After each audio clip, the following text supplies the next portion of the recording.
Hello, everyone. How y'all doing today? So welcome to another Healthy Gamer GG stream. My name is Alok Kanoja. I'm a psychiatrist practicing in Boston. Just a reminder that everything we discuss today on stream is intended to be for educational purposes only, and nothing is intended to be taken as medical advice. So if y'all have a medical concern question, please go see a licensed professional. And super excited today. So we have our final sponsored stream by Ambetter today. So we're going to be doing a squad stream with Kobi, and we're going to be talking a lot about mental health. Let's see if we can just go ahead and hop in with Kobi. Let me see if this works. So just while we're hopping in with Kobi, just a reminder that today is a sponsored stream, and we're grateful to be sponsored by Ambetter, which is America's #1 healthcare marketplace health insurance company. We were really happy to work with Ambetter for a couple of really important reasons. The first is that all Ambetter plans include mental health coverage, and Ambetter is really committed to improving access to healthcare and committed to helping their patients get healthy bodies and healthy minds. So we felt like Ambetter's mission was very much aligned with our own. I know we, at the beginning of every stream, we just talk a little bit about how, if you have a question or concern, please go see a licensed professional. And unfortunately, what really gets in the way for a lot of people in the United States is access to care. So we were happy to sort of partner up with Ambetter and sort of share some information with y'all about how to get health insurance. A couple of other things that we really like about Ambetter is that they tend to have very good plans for freelancers. So as our economy is evolving, a lot of times people traditionally get health insurance through their employer, which Ambetter absolutely offers, but they tend to have really strong plans for freelancers, and we're really happy for that because a lot of our community and audience are freelancers looking for health insurance. So just a reminder, this is a sponsored stream, and hopefully we'll hop in with Kobi in a second. I'm right here, brother. Awesome, dude. How are you? I'm doing great, actually. Brother, dog, how you doing? Good. Let me just make sure I pop on my headphones. So that. Yeah. So let's so I understand we're going to be taking questions. Kobi, do you want to just introduce yourself a little bit to everyone?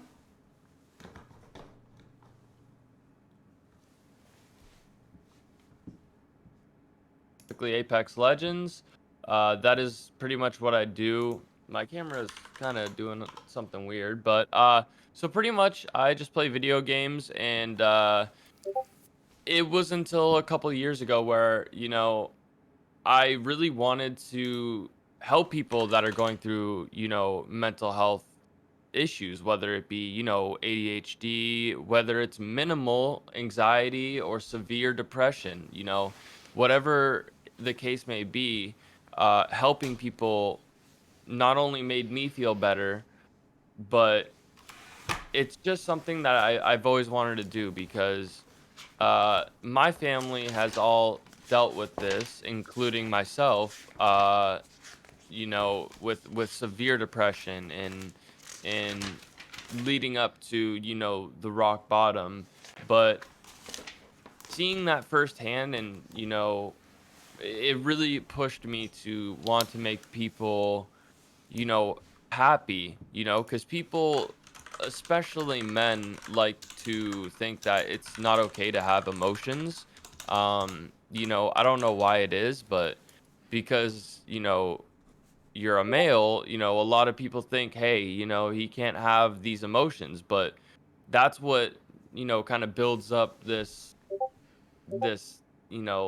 it bottles everything up, and then, that's where things start to happen. But pretty much, to just quickly introduce myself, like I said, I've been playing video games for about my whole life since I was like 6 or 7, maybe even 5. But I've been streaming video games for about 7 years, 6 years now. I've been doing YouTube for about 9 to 10 years, all video games.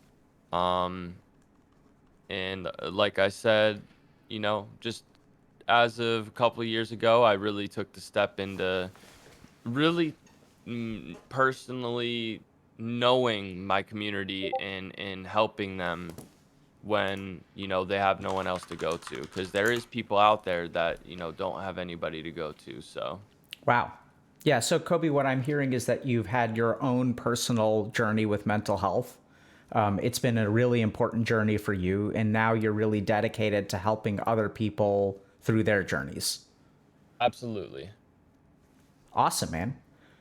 So, yeah, man. So, thank you so much for sharing a little bit about your perspective. So, what our hope is today is for Kobe and I to kind of field questions from chat. Y'all can ask about whatever y'all want to. I've seen Kobe already. Your comment about men not being allowed to feel emotions Yeah. has really resonated with a lot of people in chat. And one person was kind of saying that men are allowed to express really one emotion, which is anger. What do you think about that? I think that is one that, you know, anger is something that everybody has, I'm not saying everybody is bipolar, but, everybody has any emotion, right? So whether it's anger, whether it's sadness, whether it's whatever the situation may be, um, I would say males tend to have a lot more anger. Um, Kobe, I'm getting a technical support issue from Ryan, which is apparently your camera has gone out. Yeah, well, my camera's on stream. It's good, but it is not the quality that it's supposed to be. It's a little, it's kind of like pink and, uh, okay. I'm gonna try something real quick. I'm gonna disable the camera really quick and try to see if I could fix Just this. disable and re-enable the camera. Okay.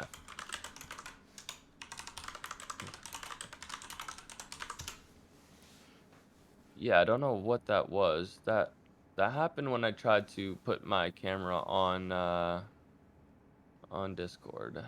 One second.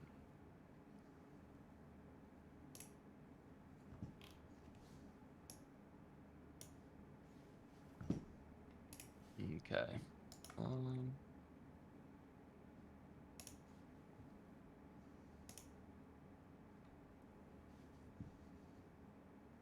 okay, let's see if this fixes it. Hopefully it does.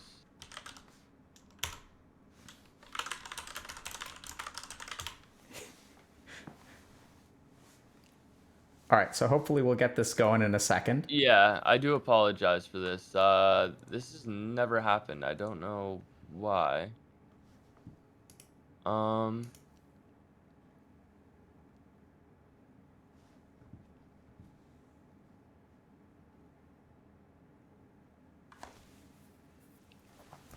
All yeah, right, one chat. So moment. so while you're working on that, let's Yeah, I could still talk while doing this, so.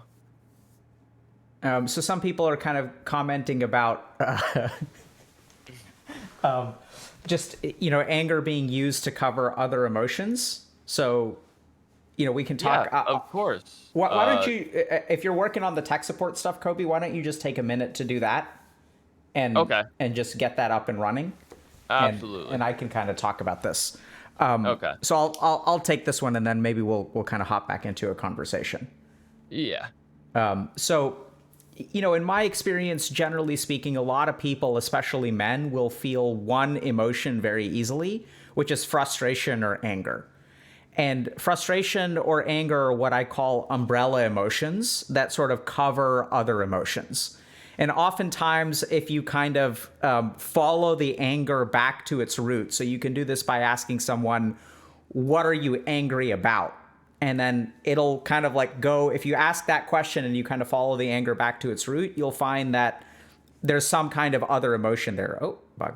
Like shame or embarrassment, resentment, things like that. So, for example, I was working with someone who, really resented being in a relationship for a long time. And after they broke up with their partner broke up with them, they were very angry about it. And they're like, I'm so angry with myself for wasting so much time.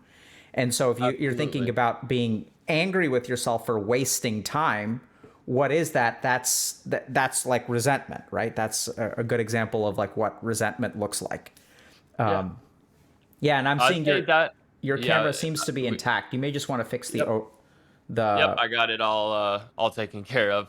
Apologies for the technical issues, but There we go. yeah, absolutely. Relationships are one of the I'd say largest things in our generation that uh makes not only males but also females have these emotions, and males definitely get angry with either themselves or their partner for whatever situation had happened.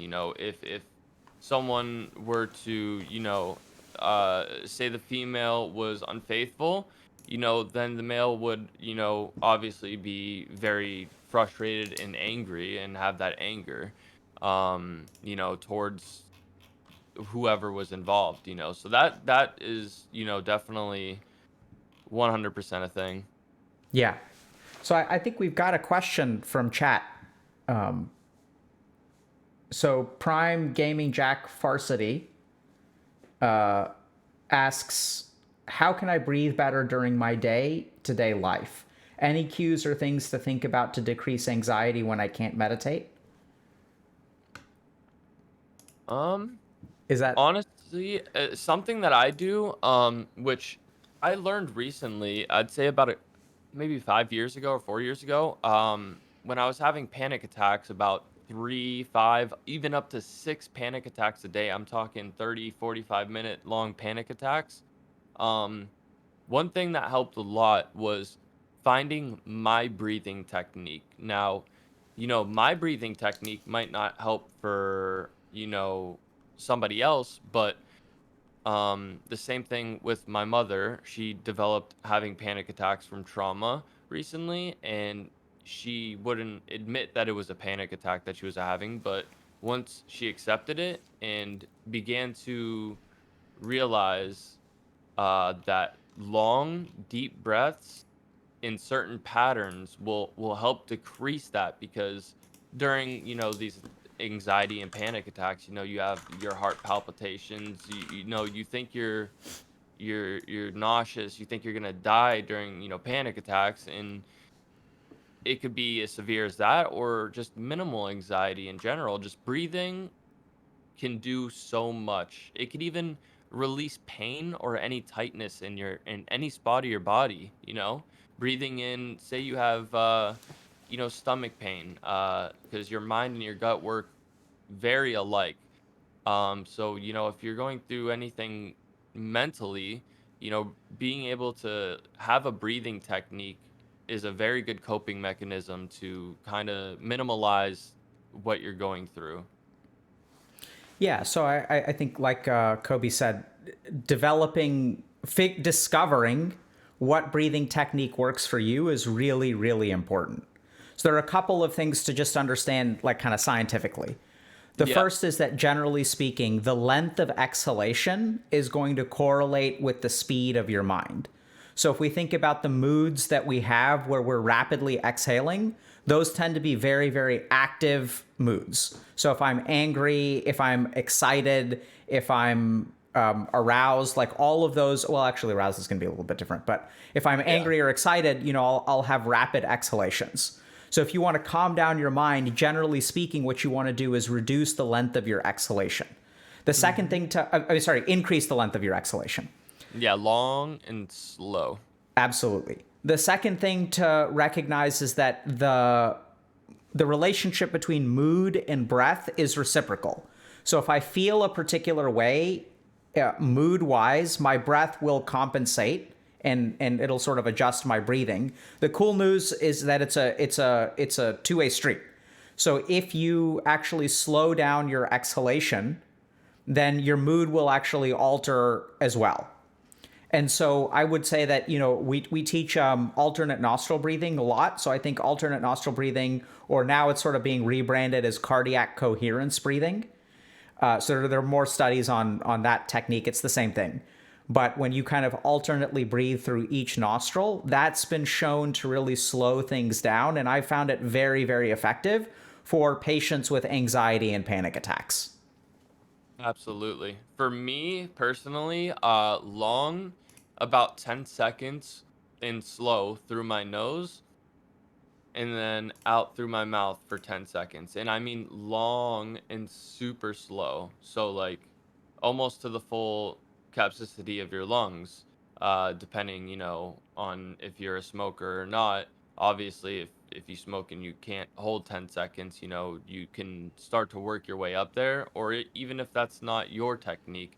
But that's pretty much how I, when I'm in a situation where, my heart's racing a little bit, the adrenaline's pumping, and I need to stay calm and collect myself, then that is, what I usually tend to do is breathe in my nose for 10 seconds and then out. Or if I'm having pain in, stomach area, then again, you can actually literally feel the pain go away through your stomach if you focus on, and that's stuff that, learning about meditation and breathing and how to use your brain to, kind of be to meditate.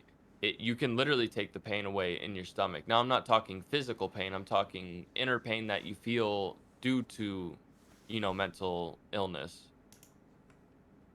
Yeah. Cool. I'd say breathing is very important. Very Absolutely, man. important. Crucial. Crucial. And if it was help, it sounds like it helped you with more than just mood stuff. It sounds like it helped you a lot with physical pain too.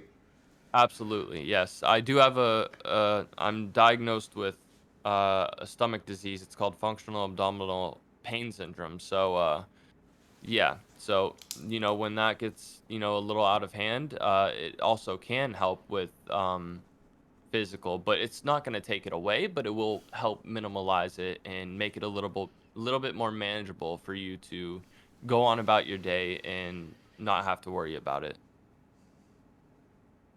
I'm glad it's been helpful for you. I think we've got more questions. You want to take the next one, Kobe, or you want to ask the next one? Yeah. So what the duck said, how do you find motivation to do anything if your close relatives have all passed away and you're rock bottom and you're screwed with only terrible jobs available? Oh my And goodness. then he said Sag, which is pretty Sag. I've had relatives that have passed away. I'm gonna be honest, my family only is about 6 people. I had lost my uncle, my cousin, my brother just had a baby girl, and she passed at 5.5 weeks old. So to be honest, my family is just me, my mom, my brother, his wife, and my girlfriend, and that's it.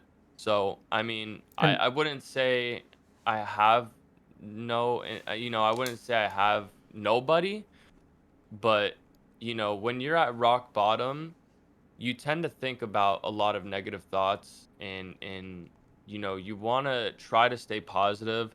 Even if these jobs are terrible and you don't have the experience to get, the job that you want, there has been times in my life where I have to I've worked at minimum wage or less at, certain places, just to make sure that I can help. I can contribute. I've lived in extreme low poverty my entire life. And in fact, my mom went bankrupt just to get me a good high school degree.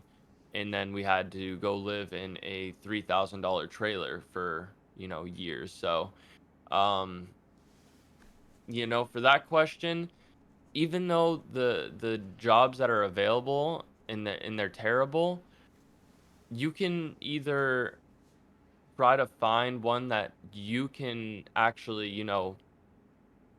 get through the day and be like, okay, I can do this.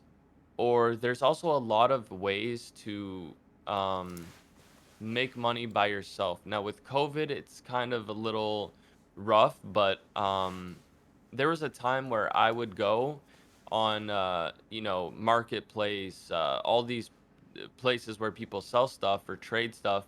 I would pick up these couches that, people don't want to sell. They just want to get rid of their old couch. They got a new couch. So I'd get these couches and I would rent a pickup truck, and then I would go ahead and, you know, pick up these couches for free and then sell them for $100. And I was making, anywhere from 1,000 to 3,000 a week doing that. Just having a friend help, and you can just pick up and drop off these couches, clean them, and that's just one thing.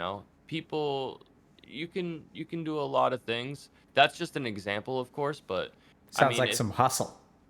yeah, I was always a hustler, and I always said I would never, work I would never, have a boss. And that's why I pushed so hard for this. Like I said, I've been doing this for 6 years, almost 7 for streaming and YouTube.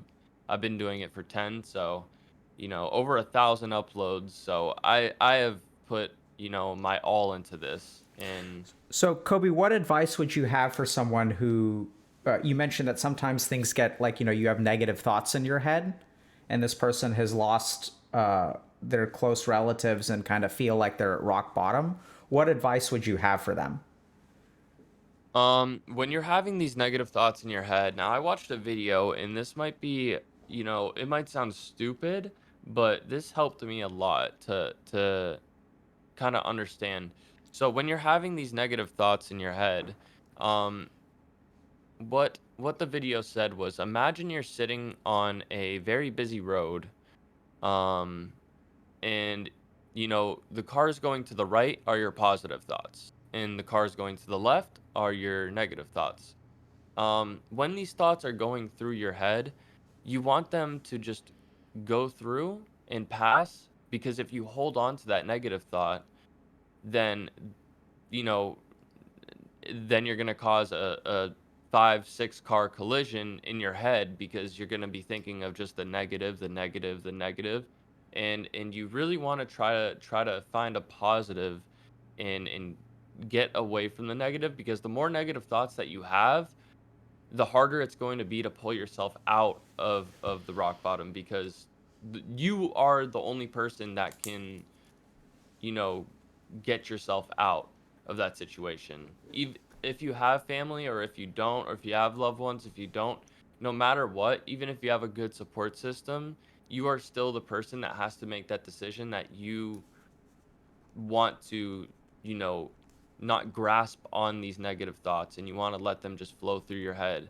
I know it's hard to, but once you can adapt and learn to just let it go through your head in a way, because that's how our brains work. We have thoughts constantly, and they just go through and then leave, and go through and leave. But those negative ones, you think of it and it stays, but you want to let your brain do what it does, and just kind of let it go through your brain, and recycle to the next thought. So here's what I'd say. If you're struggling to find motivation, and if all of your close relatives have passed away, you're at rock bottom, and you feel like you've only got dead end jobs. The first thing to do is I know it's kind of interesting, but the first thing to do is actually like forgive yourself for not having motivation, right? So if you really think about it, judging yourself in that moment for not being motivated is actually you just beating yourself up. So the Yep. first thing to understand is like, if your life is genuinely a very, very difficult position, why would you expect yourself to have a ton of motivation, right? If you've just like literally lost all of your family members, you're kind of at rock bottom mentally, like all of the grief and losing family members is going to have profound physiologic effects on your body. So there have even been studies that show that in the time after which you lose a family member, your immune system starts to dysfunction, and you're more susceptible to illness. Even the body's response to vaccination gets very, very dulled after you've lost a close family member. So something is going on in your body where you're going to not just be functioning at 100%. I know it's kind of weird, but the first thing to actually do is forgive yourself for that, right? It's okay to not be motivated when your life is genuinely very difficult. And that may sound kind of interesting, because for a lot of people, they'll push back against that thought, and they'll say, well, if I'm okay with it, or I forgive myself for it, how is it ever going to change? Right? That's like the immediate response that people will have. And that's where like it'll change as you start to get motivation. And this is the tricky thing, because if you beat yourself up for not being motivated, that is in and of itself a negative thought that will propagate the feeling that I am at rock bottom. So that's a left turn in Kobi's model. And the interesting thing is that forgiving yourself and saying, hey, it's like understandable that I'm not super motivated because I've just lost a bunch of family members and I have a dead end job. So like, how inspired could I actually be? That is actually forgiving yourself. It's self-compassion, and that's actually a positive thought. And over time, if you're a little bit careful, you can start to cultivate more positive thoughts. And this is where, you know, if you've got a dead end job right now, like that's okay. Like sometimes we need dead end jobs. My first job was like serving ice cream. And you could call that a dead end job. You know, I still learned a lot from it, but like that job did not have any, you know, opportunities for growth or expansion or anything like that, which is okay. It's the job that was available to me at the time. It's the job that I had to take at the time. And so over time, you know, as you start to, first of all, forgive yourself and like stop beating yourself up for not being motivated, that will sort of start to fan the flames of internal motivation, because motivation doesn't come from beating yourself up in a negative headspace. It actually comes from inspiration, which in turn, in your case, is probably going to come from forgiveness. So it's okay to not be motivated. Give yourself a little bit of time. Give yourself a little bit of space to grieve and mourn and even feel sorry for yourself. And then, you know, that'll slowly over time, it may be a little bit paradoxical, but hopefully that'll lead to motivation. I agree. Cool. So I think we've got a couple other questions. You want to pick one, Kobi? Yeah. Let's go with, let's see here. Subtle Aimbot says, ask him about mammalia diving reflex. The body selectively shuts down parts of the body in order to conserve energy for survival, including heart rate. Yeah. So there's a really interesting thing called the mammalian diving reflex, which is are you familiar with this at all, Kobi? I am not. Is Cool. is it similar to the fight or flight response? Sort of, Or yeah. So it's okay. interesting because it's actually the opposite of the fight or flight response. Okay. So Okay. the reason why it can be so useful is because if we are in a fight or flight situation, which is kind of what you're in when you're anxious or having a panic attack, you can actually activate this physiologic response called the mammalian diving reflex. And so there's a technique that I'll use for patients who struggle a lot, especially even with like triggering trauma and panic attacks and things like that. If you look at trauma, anxiety, and panic attacks, the common element between these three things is going to actually be a flight or fight response like you were mentioning. So you're going to get a burst of adrenaline. It'll activate your heart rate, increase your blood pressure, increase your respiratory rate. So you'll be hyperventilating. Your heart will be beating super fast. You'll be in sort of like survival mode.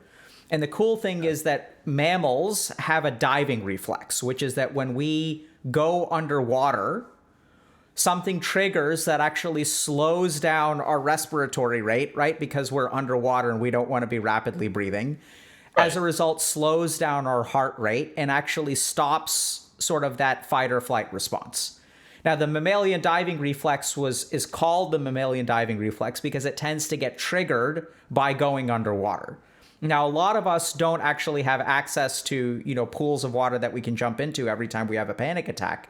But the cool thing is you can trigger the mammalian diving reflex by placing your face in cold water. So if you have a bucket or even a sink, you can actually dip your face into the cool water for even a few seconds, and it'll actually trigger the diving reflex.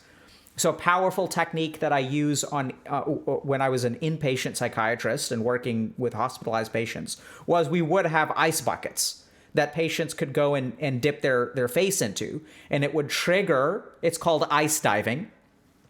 And it would trigger this mammalian diving reflex, and as a result would kind of shut off the panic attack and really help people sort of get their mind in order. And the cool thing there is that even the thoughts in the panic attack are physiologically driven. So there's a lot of data that shows that adrenaline speeds up your thoughts and also increases the severity or danger of thoughts. And if we kind of think about this, like when we have adrenaline in our brain and we see, let's say, a snake like lying in the grass, we get a spike of adrenaline, and then the danger that the snake represents becomes amplified in our mind. The snake may not even be alive, but for a few moments, that adrenaline is going to make this hypothetical fear of a snake feel very real and feel very dangerous. And that's absolutely mediated by adrenaline. So the cool thing is that when you have a panic attack, if you're having a lot of thoughts, which in panic attacks, the dangers that your mind comes up with feel real. They don't feel hypothetical. We can actually stop the impact of that panic attack by physiologically engaging the mammalian diving reflex. So it's a really powerful technique that sort of physiologically changes our state of mind. I've actually never heard of that, but it does make sense because during, when I had episodes daily with 6 to 8 panic attacks a day, I would put a very cold washcloth over my forehead, and that would help. So Yeah. that's not obviously, the full, reflex, but I do see where that would help because, even when people are sick, sometimes that helps. Or if you have, a high heart rate or a fever or stuff, just a cold washcloth on your neck or your forehead can help. But I actually never knew about that. That's really interesting. Yeah. It is a Because very cool discovery that people have made. yeah, because panic attacks obviously there's no triggers that can, there's triggers for trauma and stuff like that, but with panic attacks, they can happen while you're driving, they can happen while you're watching a YouTube video, they can happen whenever, right? So Absolutely. that's very interesting. I've never heard that ever, and I've seen over 10 different psychiatrists and psychologists and never ever heard that. Yeah. That's It's a interesting. key tip. You want to grab another question, Kobe? Yeah, yeah. We can get this one right here. Um, how does one go about getting their family to understand more about mental health? For this one's by Only Eve TV, and then she says, or at least believe it is a thing because my family doesn't believe that depression and anxiety exists and just brush off subjects of mental health. Now, this is a thing that in in past generation and even in our generation still, some religions and stuff like that, some parents in general, uh, they don't believe in mental health, because the way they were raised was different from the the things that you're experiencing.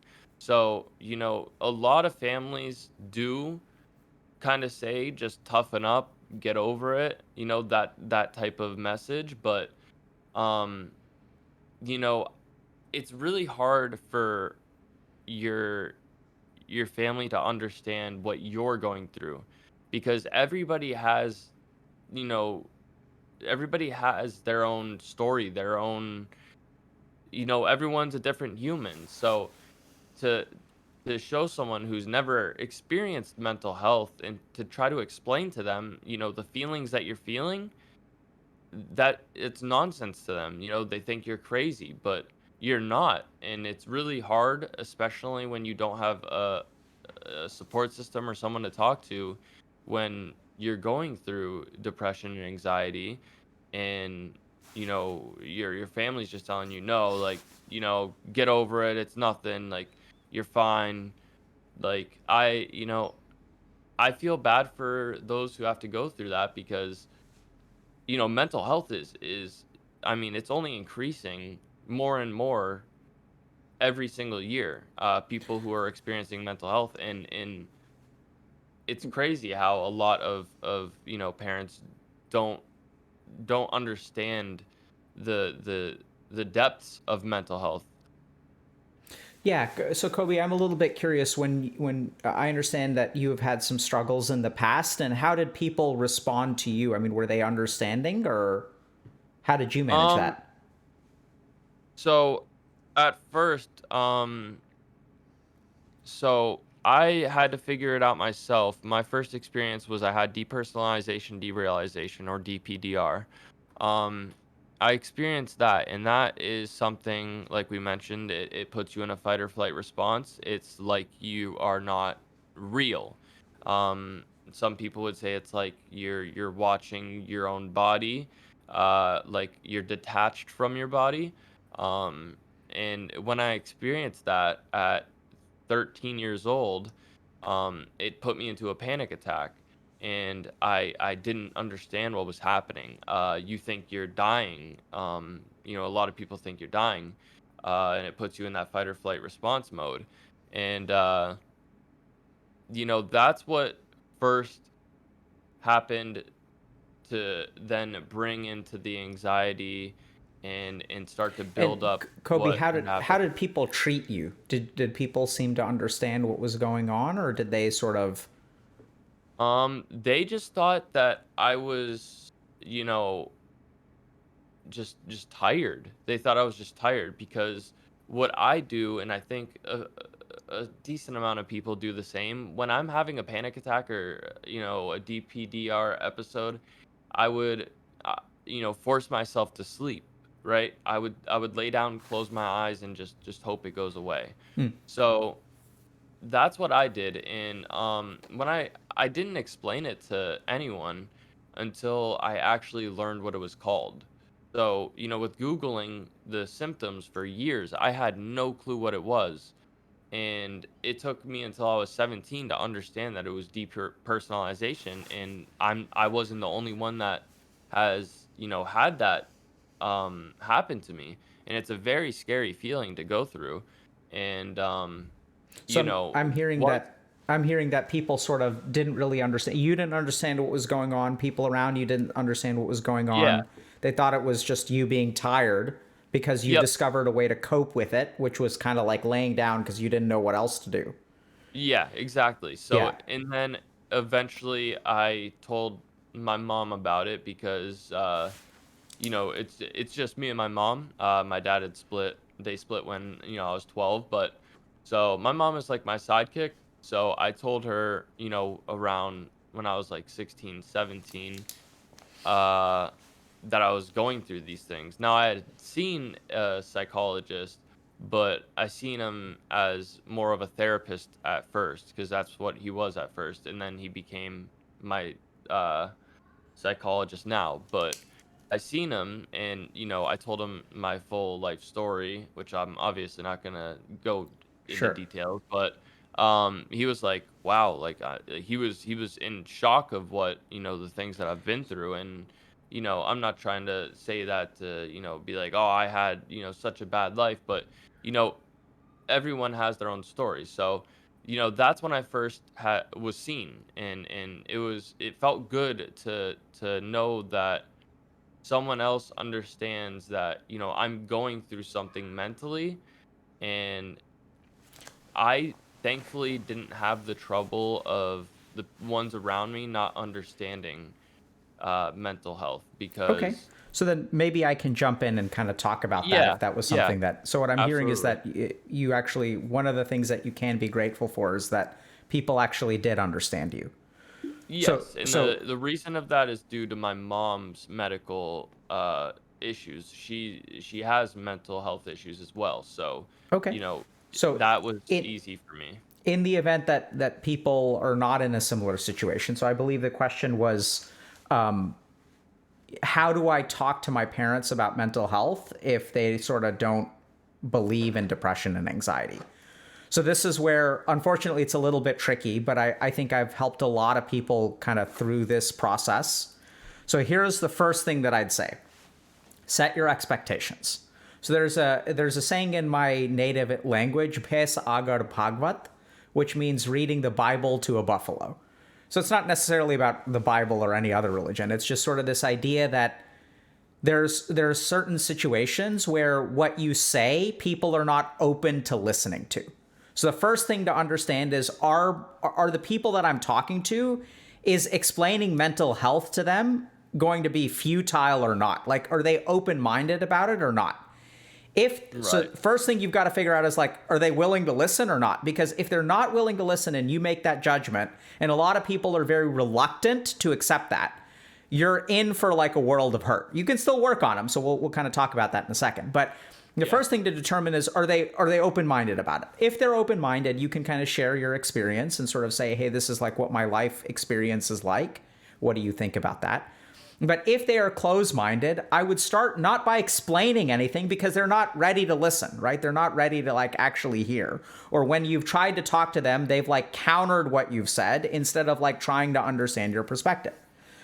So interestingly enough, if you're in that kind of situation, the right move is to ask questions, not make explanations. So I would start with a question about, hey, have you heard that like people are more mentally ill than they used to be? And if your parents haven't heard that, you can say, for example, like 2 weeks ago, the U.S. Surgeon General released a report about how youth mental health is in crisis. Have you seen that report? And your parents are going to be like, no, obviously. Like, who the hell reads the Surgeon General's reports? Yep. And then what you can do is you can ask them, well, like, what do you think about that? So like, don't try to convince them of anything, but just start by kind of asking, like, what do you think about that? Like, when the Surgeon General releases a report that something is in crisis, how do you understand that? How do you understand mental health? And so this is where they're going to say, oh, it's all in people's heads and things like that. And so then you can kind of ask some questions. So like, what do you think is like different? Like, what does that mean? It's all in their head? Because that's sort of true, right? It is mental health. But when you say something is all in their head, like, what does that mean? Does that mean that it's like controllable? Like, does that mean that they can make it go away? Like, help me understand what you think that means. And then as you start to ask more questions, you can sort of like, you start to see, like, you can also ask a question, how much have you like looked into this? So it seems like you think it's very easily fixable. So I'm sort of getting the sense that you haven't read much about it. You haven't really talked to people about it. You haven't really like you haven't really like understood people's experiences. Is that fair to say? You haven't really discussed it with doctors. And if they sort of like say like, if they've done a thorough investigation, and you can kind of listen to what they say, right? And they'll say, oh no, like I talk to people, I have a Facebook group that talks about it all the time. And we all agree that it's all BS. Oh, I see. So it sounds like you're talking to other people who sort of share your viewpoint, as opposed to people who are like experiencing mental illness. And you don't want to like drive in the point too hard, but you can just ask them like what they've done to learn about it. And then you can kind of reflect back, right? And then you don't need to say anything else, so you can just sort of say, what I'm hearing is that you think that mental illness is sort of like a weakness. I'm hearing that when medical doctors and researchers sort of study something and come up with a conclusion, you don't really place much emphasis in their professional training or credibility. And I'm hearing that you really haven't educated yourself about it, that basically you'll talk to people who share your view, but I'm not really hearing that you've really tried to understand or read about or really like grasp other people's experiences. Is that fair to say? And then if they say yes to that, or they counter that in some way, you can say, okay, like they can counter it however they want to. But you can say, okay, I'm hearing that you don't really like educate yourself. That's okay. Like, now I understand, why our perspectives are different, and then you don't have to say anything else. And then I would just walk away from the conversation at that point. And like, this is where like, if you want to help someone understand something, it has to start with them being open-minded. And how do you make them open-minded? You like sort of share with them like your understanding of their ignorance. You don't have to say you don't understand mental illness or anything like that. Just repeat back to them whatever they tell you, because if they really don't understand mental illness, they're not going to have looked at any of this stuff. At some point, if you want to, you can tell them, if you're interested in understanding my experience, because I do experience depression and anxiety, I can see why you don't get it, because it sounds like you've never really experienced anything like that before. So if you're interested, you can always ask me questions about it. And then they're going to say that then and there, yeah, tell me about it. Tell me about it. But they're not really open-minded. You can say, yeah, I'm not really interested in answering questions right now, but if you're really curious about it, you can ask me tomorrow. And then they're going to be like really confused, because they're like, no, just tell me. Like, telling me is the right move, right? So just like tell me about it now. But they're not really interested in it. So you want the question to come from them. Like, you don't want to like say, hey, ask me questions, then they ask the question. Just give it 24 hours, and then if they approach you in the right way, you can start asking questions. Answering them. But the cool thing there is, by doing that, what you've managed to do is get them to ask you questions, which then you can answer, as opposed to shoving the answer down their throat when they're not ready to listen. And if they, That's really a good way to put it, honestly. right? So you You nailed want it. them to come to you with questions. And if they don't come to you with questions, that's totally fine. Now you understand this person is not interested in listening. Now, there is an important part of this that's like really key, is that if your parents don't believe in this stuff and you need treatment, a lot of people assume that your parents need to understand mental health in order for them to allow you to get treatment. The cool thing here is this is where you can set, hopefully, a boundary that's pretty clear without explanation or without understanding. So we can do behaviors without necessarily understanding. And it's tough, but it sort of depends on the power dynamics and things like that. But you can go to your parents and you can say, hey, I'm going to go see a therapist, or I'd like to see a therapist. I understand that you guys don't see the value in it, but I am telling you I need this. Are you willing to help me get treatment? Yes or no? And this is where you don't, like, they can say, like, I don't understand why you need it. And you can say, I know. It's clear to me that you do not understand why I need it. That's very clear to me. Are you willing to help me do this? Yes or no?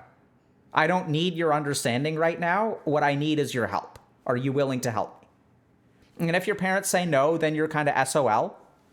I genuinely sympathize with you. This is where I'm not sure exactly what your options are, but especially if you're over 18 and you've got health insurance or you're in school or things like that, there may be school counselors and other resources available to you. But this is where you can set a very firm boundary and sort of like if they ask you, hey, what do you want for Christmas? I want money for therapy. This is what I want for Christmas.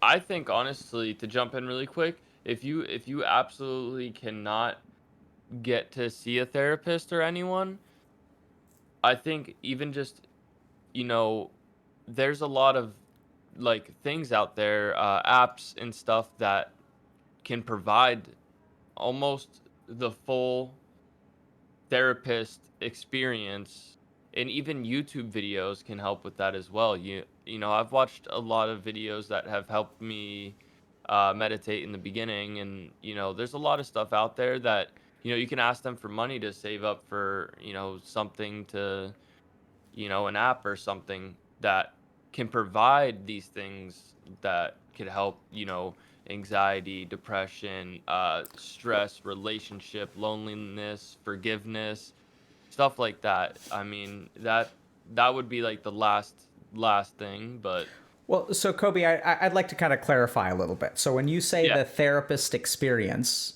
so this is where things get a little bit interesting, because right. there are a lot of things out there which have been shown to reduce symptoms of depression or anxiety, even if Yeah, those things are not treatment. So one thing that I want to super clarify is that, getting the therapist experience is, in my opinion, sort of binary, where either you're seeing a trained mental health professional who can talk to you, understand you, diagnose you, give you individualized treatment, or you're not. Like that sort of training and licensure is sort of binary in my mind. Now, I think right. what I'm hearing you refer to is that this is what's kind of interesting, which we've sort of like lost in our society, is that much like a physical illness, there are a lot of things that you can do that are medical, which work. So like, let's say I have, diabetes. So if I have been diagnosed with diabetes, I can go to a medical professional, engage in medical treatments that will help my diabetes. Or there are all kinds of things out there that can help me with my diabetes that are not medical in nature. So I can start exercising. I can watch nutrition videos. I can watch fitness videos, maybe watch yoga videos or things like that. So there are bunches of resources and apps out there that may provide you with different kinds of information or resources that may positively affect your mental health. But I would Right. kind of be a little bit careful about saying almost provide the full therapy experience, because in my experience, that therapy experience is personalized by nature, right? Like it's a human Yeah. being talking to you that's trained with a certain level of stuff. And I I think this think is, the yeah, Oh, go I'm ahead. sorry to cut you off, but I think the reason I kind of said that is because the 8 therapists that I've seen haven't helped in the slightest. In fact, the last time I saw a therapist, and that was the last time for good, I had seen 8 different therapists, and the last one I seen for about a half a year. When I would walk in, she would just put on an audio tape and then charge me money, obviously, and then I'd leave, and that's it. We wouldn't physically talk, and I think that's because all the therapists that I've had have not done the things that you just stated. So I think that's my personal experience that messed that statement up. Um, so like Wow, dude, that yeah, sounds. I I mean, even I told my therapist that I was having bro. extreme suicidal thoughts before my last session, Well, and she said, "We will talk about this next week." so And so then took my card and then charged me. this that's insane, man. So like Yeah. this makes sense to me why you call YouTube almost close to the full therapist experience, Yeah. because I apparently know. your therapist experience is someone putting on a tape. Yeah, I do apologize for that because some people might think that, that was a weird statement, but I I promise you all the therapists that I've seen, and I'm talking $80 for 60 minutes, $100 for 60 minutes. 3 out of the 8 would put on an audio tape, and then They would put on an audio tape of what? What's the audio? it would literally be anything you can find on YouTube. Like okay, you sit down and you breathe and focus your breathing on your shoulders. Now I see. So focus they'd put it on on like your a neck. guided meditation. Yeah, that's what they would do for months, and that's it. They wouldn't say a word. They would be on their phone, write stuff on the notepad, and then once the audio tape was done, that's when the session was done, and they would charge me, and that was it. So I stopped seeing a therapist, and what I did is I got a journal and I started writing down how my day was, and that's kind of how my coping mechanism turned into. So I guess my experience, like I said, we need to reiterate that, I'm not a psychologist, I'm not a licensed psychiatrist or anything, but my personal experience is different from a lot of others, and some people may experience what I've experienced, but I just have never had a good therapist, to be honest. Well, So I I'm just write in super my sorry to journal. hear that, Kobe. I mean, I am shocked that you've had 8 therapists that have all been equally, playing stuff on YouTube. Like, I'll do guided meditations Right. with patients of mine, but when I do a guided meditation, like I'm doing the guiding, like I will be speaking Yeah, I and don't they personalize wouldn't it even to the speak to person. me. You Yeah, know, I don't think I heard her voice until the 4th session. So, that was a month. So, well, that's I heard her bizarre, voice man. when she would, ask me for my, card, but, yeah. So Yeah. I guess So my statement I was just a little different because of my experience. So I do apologize for that. No, I mean, I think YouTube will not give me that experience. it's a useful it's a useful perspective to have, and I think this is actually, in a sense, exactly why we're doing this stream, because part of the so here's our, like, Ambetter is really committed to improving access to mental health care. And so what Yeah. I'm sort of hearing is that your access to care that was good was like very, very poor. And this is where it's like it's really important to be discerning. Yeah. And I don't know what else to say. Like I've never done that with a patient ever. Like Yeah. I've And never played a tape for them, at yeah, and all. I wasn't, and I'm not looking for pity or anything, but that's just how my experience was from 17, and I'm 23 now, 17 to 23.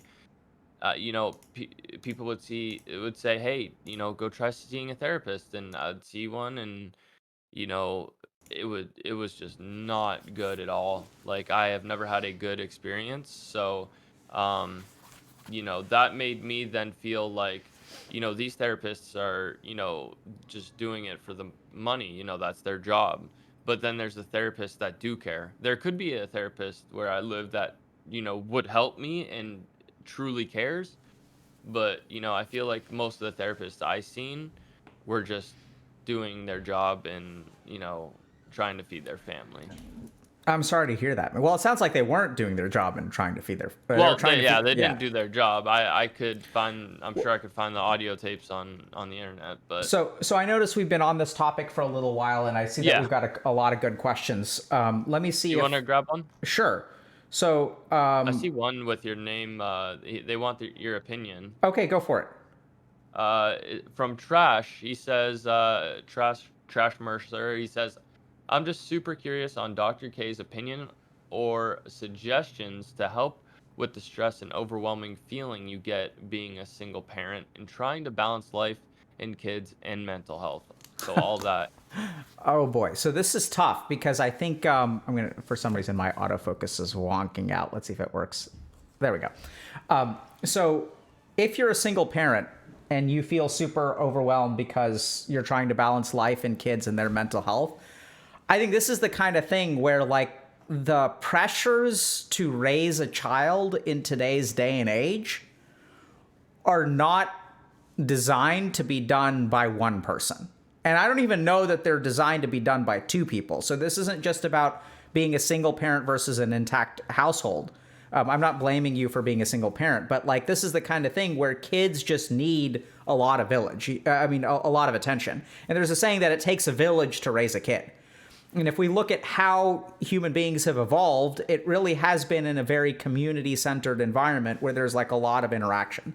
So I think single parents are facing a lot of challenges in the sense that if you are a single parent and you are responsible for the care of another human being, let alone multiple human beings, you're probably going to have to develop financial security for them.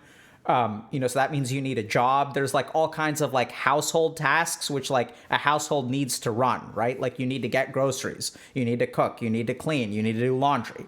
And that in and of itself is like, if you are a single human, right, and you have no kids, even taking care of yourself, if you have a job and you have to cook and clean and do laundry, like that's most of your week. You don't have a whole lot of hours left over for, you have some time for recreation.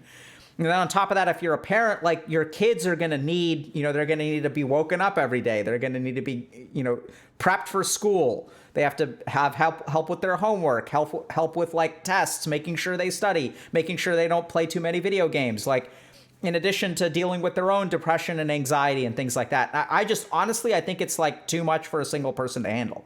Like, I don't think we were designed to be, living in this system where the internet is so prominent and our kids are kind of glued to the screen and stuff like that. It's not a system that's designed for like solo play, right? Single parents are a case of like, playing a 1v5 MOBA, but like it's a 5v5, but you're playing as a single player. You have to like carry the whole team. Like that's literally what you're doing as a single parent. And carrying is absolutely overwhelming and is very, very tough. So a couple of super concrete things. The first thing that I would recommend to a single parent is that, structure is incredibly, incredibly important. So like if you can use habit with your kids to kind of like, create a clear structure, like that'll help save your sanity some. The second thing that I would strongly, strongly encourage is that you have your kids be as independent and responsible as you can. So what this means is like not doing their laundry for them, having them do their laundry with you, having them cook with you, having them clean with you as best as you can.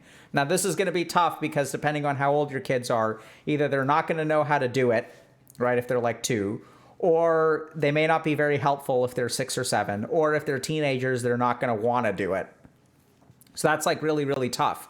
But I think that sometimes, really recognizing that your kids need to be contributing to some of the basic stuff around the house is like really, really key.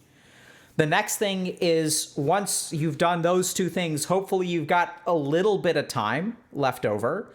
And so that's like really important for sort of meeting your kids' like mental needs, right? So this is where doing stuff around in the house with them is going to help them feel kind of like supported and bonded in a positive way. But then sort of sitting down with them periodically and sort of like helping them, trying to figure out, hey, how are things going at school? What's going on with like technology use and things like that? Have conversations with your kids.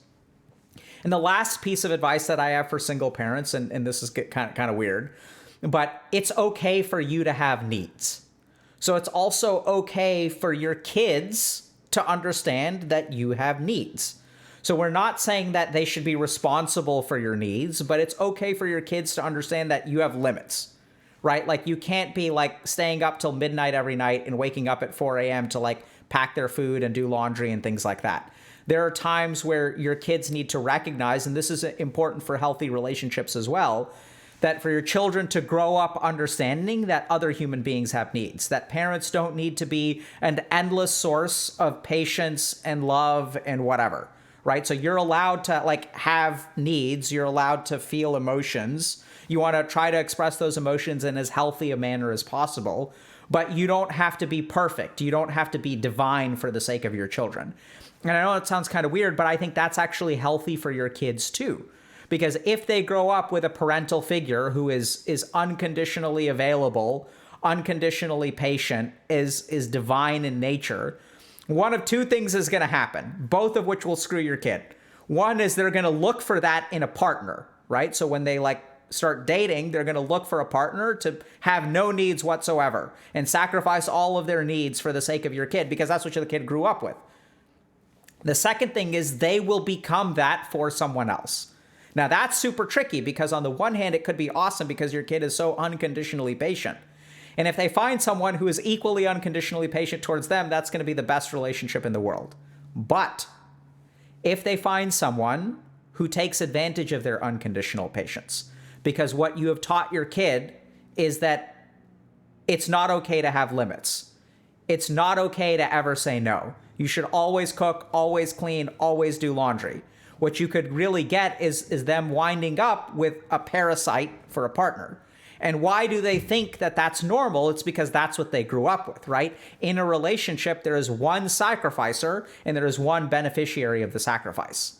And so it's okay to have needs, right? You don't want to make your kids responsible for all your needs. You don't want to parentify them and have your kids taking care of your emotional health, cooking for you, cleaning for you, things like that. Ideally, it's like a cooperative endeavor.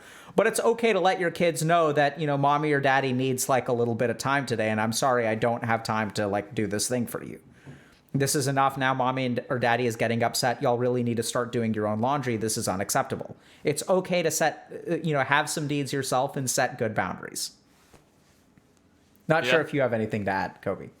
I mean, my mom like raised me and my brother as a single mother, and I think the upbringing of your parents could also revolve around how you raise your child. Now, I don't have any children, but my mom worked 3 jobs just to make sure that she had money for us to live in the house that we lived in and at least had something to eat, even if it was, ramen for a year, she would make sure, we had a good Thanksgiving dinner. She would have to work overtime. She worked, 3 jobs until, you know, just to get us up until our teenager years, I'd say, and begin to hang out with friends and you know, start to work some jobs and stuff like that. But Yeah, it sounds like she sorry, speaking of did my it. brother, my brother just walked by. He doesn't live here, but he's dropping his dogs off. So I was distracted when I seen 3 giant dogs walk by. But yeah. So I mean, yeah, you nailed it perfectly. I mean, you said everything perfectly. But yeah, Yeah, it sounds like your mom really went out of her way to try to provide you with the best life that she possibly could. she cares about that a lot, and she always questions and doubts herself for our upbringing. But I mean, I try to reassure her all the time because she does have mental health illnesses as well, Hmm. that she did a phenomenal job. I mean, with the way she was raised, I mean, she did great. But yeah, again, this is an Ambetter sponsored stream. I'm talking to Dr. K. He is a licensed psychiatrist, and he has helped many people. And as someone who just recently began watching his streams, I think he is one of the most intelligent people that I've talked to, and he honestly, just watching a few streams of his could motivate you to change your life for the better. I mean, do you realize, that you literally change thousands of people's of lives? Like, that's insane. I really appreciate the high praise, Kobe. That's coming. That means a lot to me. And at the same time, I'm not entirely sure what we do, but it seems to be helping people, so we're gonna be doing it. Yeah, And well, you give great advice, and the advice that you give motivates that person to go out there and you know do what is being said, and once they accomplish that, then they can move on to the next chapter of their life. I mean, yeah, so I Kobe, I let's. think what you do is phenomenal, but I really do appreciate it, but let's tunnel down into that for a second. So who's going out okay. and doing the doing? Uh, whichever, it's usually the silent people that are watching the streams, the ones that lurk, that don't really talk. They're hearing all these things that other people are asking these questions, and they're hearing these things that they're going through, and Yeah, all these questions that are being I mean, answered end up, relating to them, and then they can go on and use that advice to, better themselves. so that's kind of the point that I was sort of making, which is that I understand that the work that we do here is very important, and I'm Hmm. grateful for the opportunity to do this kind of work. Right? It's lucky for this to be my job, whereas I think a Yeah. lot of people really struggle because their job doesn't feel like it has a whole lot of meaning to them. And at the same time, I think it's important to remember that you can watch this stream, but ultimately the success or the change is done by the viewer, right? As you put Right. it, the silent people. So it's Yeah, one thing to get you have to motivation. make the change. Yeah. Yeah, right. So we may have equipped someone today with the mammalian diving reflex, but Mhm. there's a huge difference between people who go and get a bucket of ice water prepped and actually stick their face in it and people who don't. And I think that really, like, if you want to see change in your life, like, I'm happy to take as much credit as you want to send my way. I'm Yeah. happy to take it. But honestly, in my experience, it's like it's the person who's implementing the action. That's where the struggle is. And that's where the triumph is. Because each and every person out there, we can equip them with information. But when Right. push comes to shove, it's the people who are actually watching that have to make a change in their mind, right? They have to make a Yeah. change in their behavior. And I that's mean, you that's are the really where the person that success has to comes make from. the yeah. I mean, what do you think the success rate is? Because I believe it's pretty high. I mean, as someone who, deals with these things, when I watch your streams, I mean, there's things that I have yet to learn, and I've, done so much research, and I've been to so many places in 13 years. I mean, I When you say, how would you define success? like the success rate of just getting someone to have that final push, that okay, I'm going to do this, So the I want to get better moment. Do you like yeah, so the short answer is, in a sense, I don't know, but there's a really interesting study that we're actually running right now, which is, does watching our content actually improve mental health?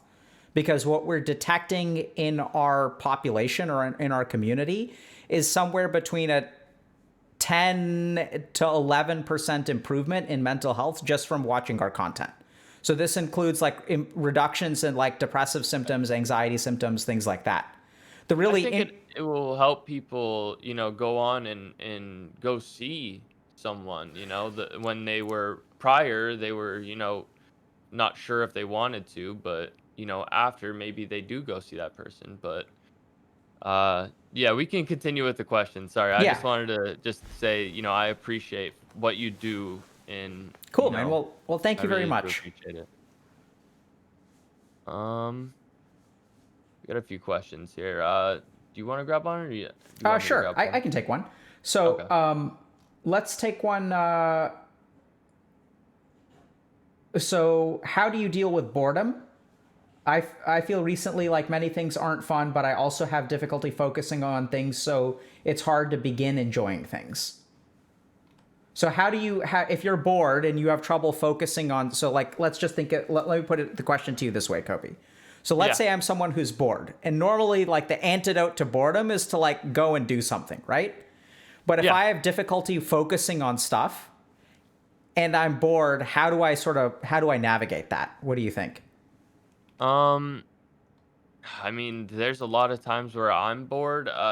So if you're bored and it's difficult to focus on things, um, watching a movie wouldn't, it could help, but it might not since you have difficulty focusing. You might not really pay attention to the movie, but you could, do something that like learning how to, ride a skateboard or something, for instance, like something that could help you physically, like maybe going to the gym, go for a run. Something to help improve your body physically or your mental, anything like that. But it doesn't have to be stuff like that either. It could be honestly anything. It's the focusing part that you really have to kind of take into, you know That you have to understand that, focus on? yeah, you have to focus on the fact that you can't focus. So, um, I mean, like I said, for instance, watching a movie, it might be hard for you to focus on the movie, but going out and doing things where, you don't have to focus, it's just physical and actually doing something, then I think, that would be the best route to go. But you would want to try to find a hobby that you could, do like walking in the woods. Me and my girlfriend like to have a walk through the woods sometimes when we're bored. If you have pets, you can walk your dog. It's the little things like that can, you know, switch boredom to doing something, where you don't really have to focus, walking through the woods or driving, even going for a drive. I mean, I hope you can focus driving, but I like going for drives when I'm bored. I like to just, go drive around, listen to music or put on a podcast and just relax. But I So do understand boredom because especially with what's going on in today's world, a lot of people get bored. So I would say try to find a hobby that you enjoy that doesn't take much focusing. So if I'm kind of hearing you, so like I'm hearing a lot of stuff about, physical things, exercise, taking a walk, kind of getting out, taking a drive, right?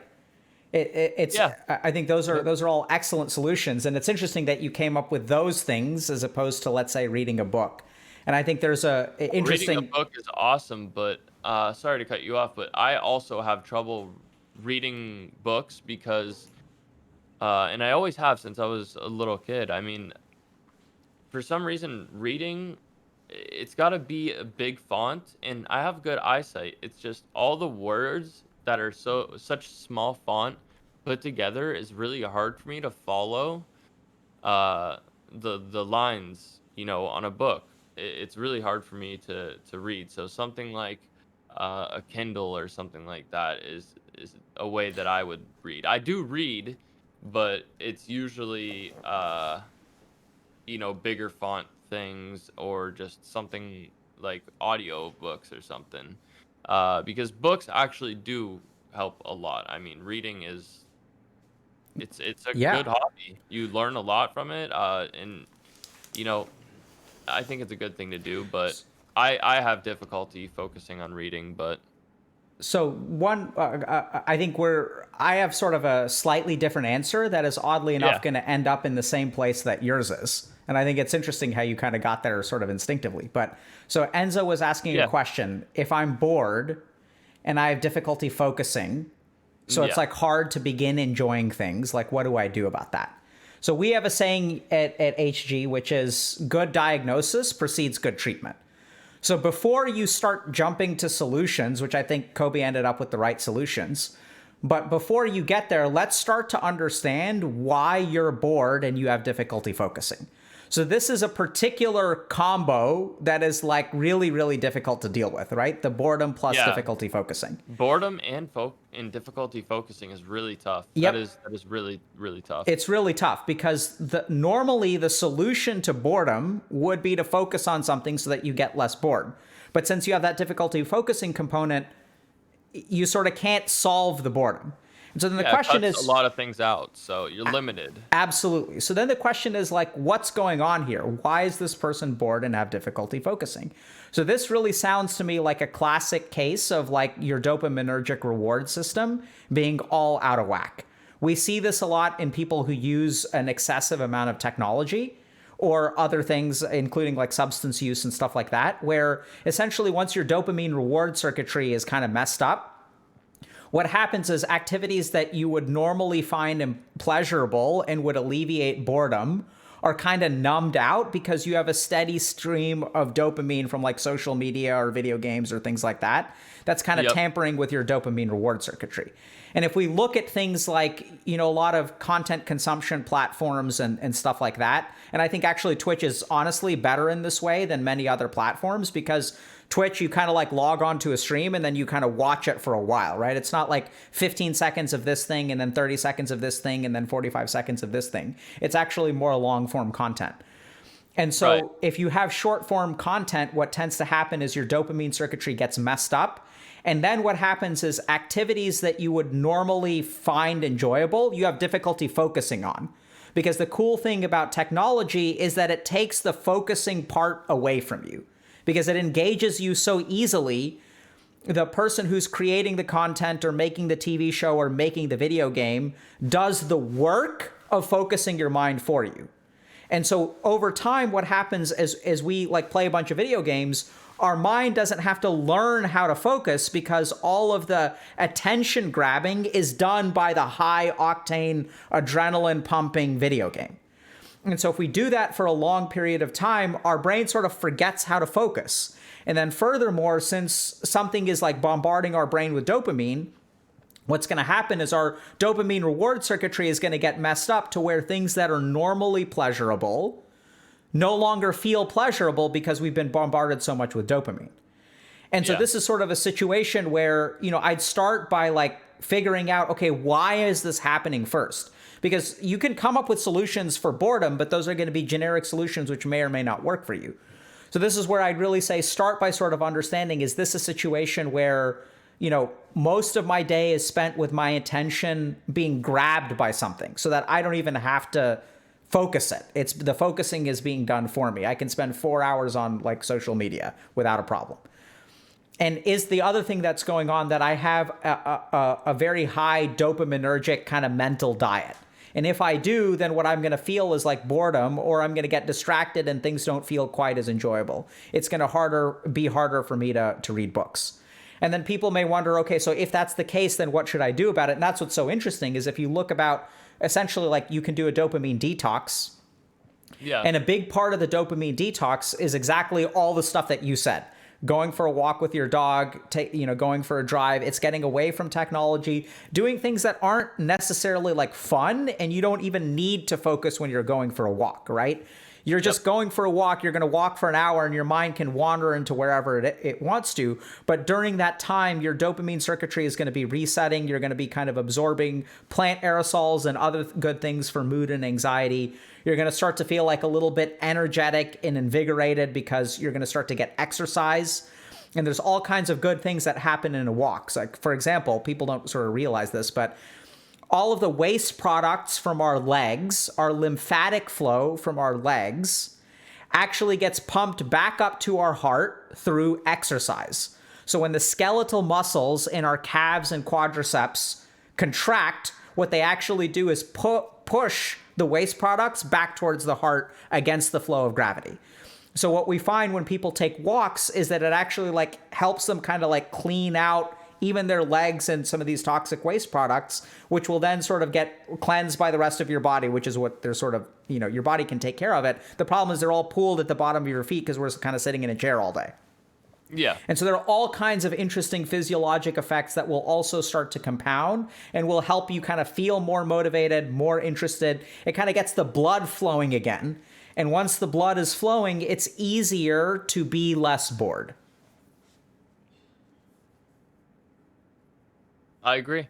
Yeah. So someone's actually has a follow-up question. Can't you just Okay. lay upside down? So it's interesting because some people have tried to make health devices that involve laying upside down and expanding the spine and like all kinds of other stuff. There are even some yoga postures that are all about reversing the flow of lymphatics and things like that. So like the headstand yoga Yeah. postures are designed to kind of do that.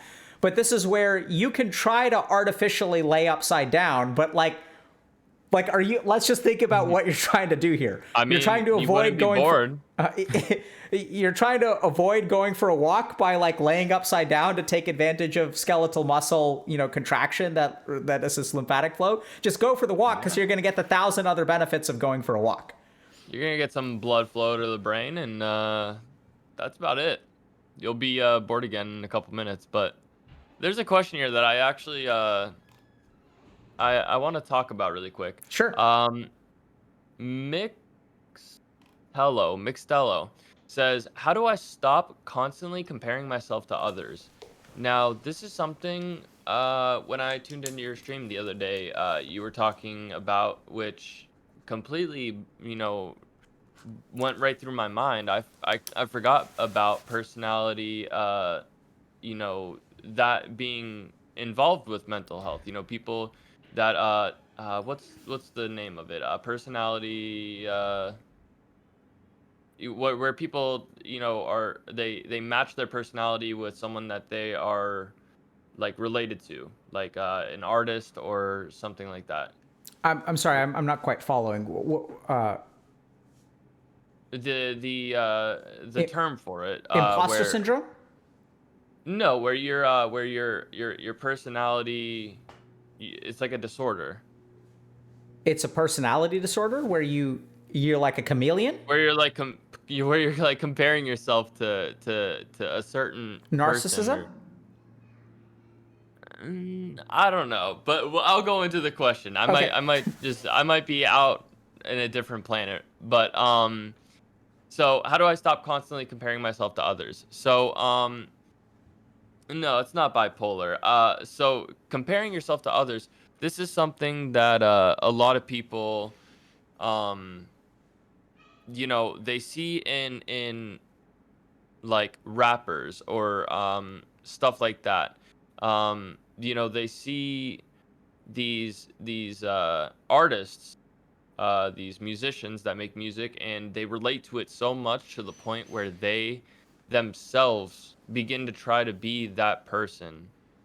You know, um, there's a lot of artists out there that have a huge fan base, and they try to mimic the life they live or the life that they have lived, and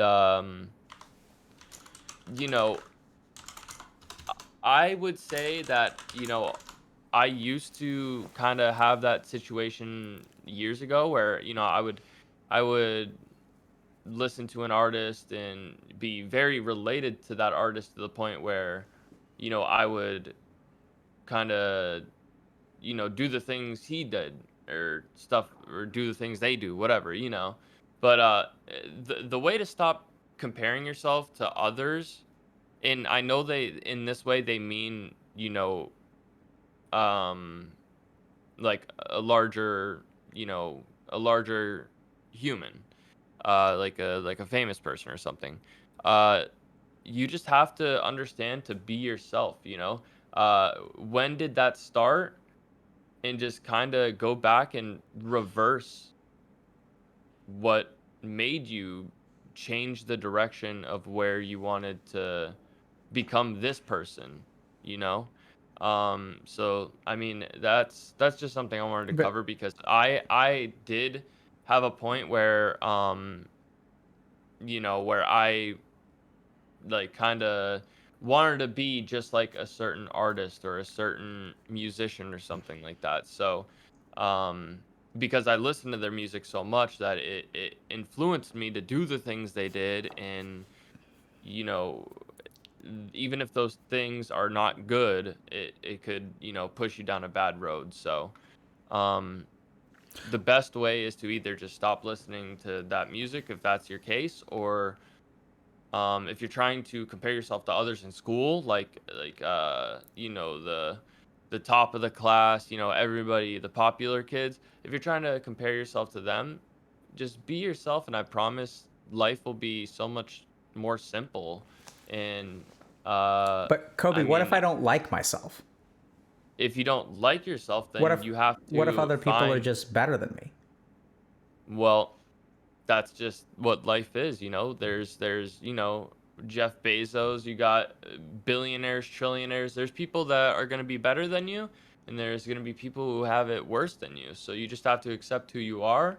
And even if you can't accept who you are, you have to find a way to understand that you are who you are. And no matter what you do, you just have to express your feelings the way that you normally would, and don't try to be somebody else. Otherwise, you're just gonna have mixed personalities. You're gonna have yourself, and then this person that you're not, but you put on this show and this, personality that's not you. you know the me by myself is me, but when I hang out with this group, I'm this person, or I'm this person. So I just wanted to touch base on that really quick I, because I think it's I'm so glad you picked that question, and I think you have a really important message, which is to be yourself. I think the challenge is that a lot of people don't, it's like, hard to understand who you are. or But even, I mean, so I think a lot of people who compare themselves to other people, that comparison requires you to have a baseline for yourself, right?